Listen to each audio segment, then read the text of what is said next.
everybody. We are here with Shane Black, legendary director of the upcoming film The Predator. Thank you for joining us. Thank you. I'm pleased to be here. What was it like revisiting the franchise after so many years? The whole point of it was that the nostalgia of, at first, just wanting to go back to a time which was particularly magical. Yeah. I was 20-something years old. I had Lethal Weapon going on, and the Monster Squad, and then The Predator. And it was just such a great period of being green and anxious and wide-eyed, and not having really done any of it before. And now here I'm in my 50s now, and I felt like a midlife crisis coming on. So I called my friend Fred Decker, who wrote The Monster Squad. Absolutely, greatest movie ever made. And I said, do you want to be maybe like a kid again? Predator #1 was a piece of pure pulp. Yeah, right? Sure. It incorporated the Rambo craze and the science fiction aliens craze of the 80s, and with a wink to and a nod to the idea that these are larger-than-life characters with big muscles and impossible guns. It was just the most purely pop art shape you could conceive of, in the best way the 80s knew how to do that. I thought, wow, it'd be so much fun in this CG-infested world of, if to go back and try to make a shape that's pure like that. That's sort of a love letter as best we can to the original, and he agreed that would be a fun thing to do. You've got a killer cast with the Loonies, though. Did you start with that concept and work backwards? How did that really work? We knew we wanted a unit of strange people. And the fun part is, it's not about the jokes. It's not about finding comedians. For instance, Keegan-Michael Key, known as a sketch comedian. No, he's a Shakespearean-trained actor, and I think one of the best there is. He steals any scene he's in. We said, let's make it organic. We're going to try to establish a camaraderie among these weird guys, and if we could organically find that group and create a team that you want to spend the afternoon with and relate to, then maybe when they start getting sliced and diced, you'll give a little bit more. I want to ask you, what's it like looking back? All this time has passed, looking back on the role of Hawkins, your experiences on the set, does that even seem like it was this same lifetime?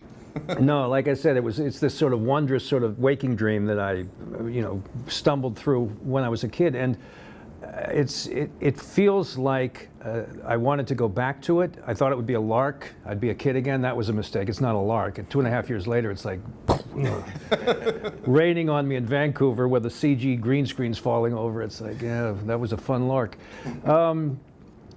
I remember it so fondly because of the guys. Carl's still out there, Bill's still out there. Of course, Kevin Peter Hall is not with us anymore. It was just such a fun, perfect group. And people you wouldn't expect to be so gracious. I was so intimidated, for instance, by Jesse Ventura. My parents came down, and the first thing he did is his wife Terry, and he said, hey, come to dinner with us. And they treated my parents this huge feast and stayed with us all night.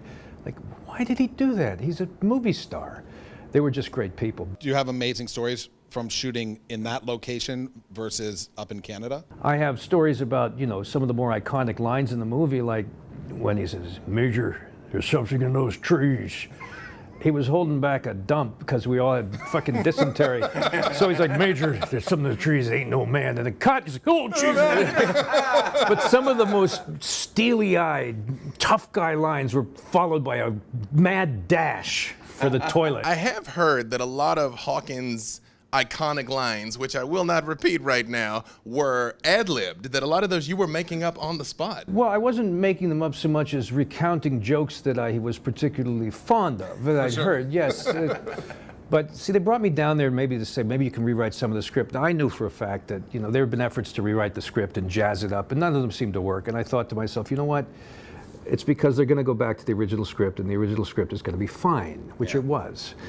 But when it came to my own participation, I said, well, I can write a couple lines for me. And so I didn't even think they'd get in the movie. That's the thing about John. I told him those jokes. He goes, put them in. John had this sense of knowing how far to push things, and just he would get tickled by something and he would include it, and you wouldn't think it'd work, but it did. We have something fantastically incredible that I believe you've never seen before, and it's I don't know, the greatest Hawkins figure in the history of humanity. These are awesome. I mean, who the hell wouldn't want to be a really well-made action figure? Yes, this is a limited edition NECA Hawkins action figure here. So these are pretty hard to come by, and we're actually doing sweeps on the app where we're going to be giving some of these away. Now officially signed by Mr. Shane Black. This to me is almost worth the pain and misery of a career in show business. Thank you all so much. Thank you, Shane Black, for joining us on It's been a pleasure. very Thank you. special Shane Black edition of The Rundown.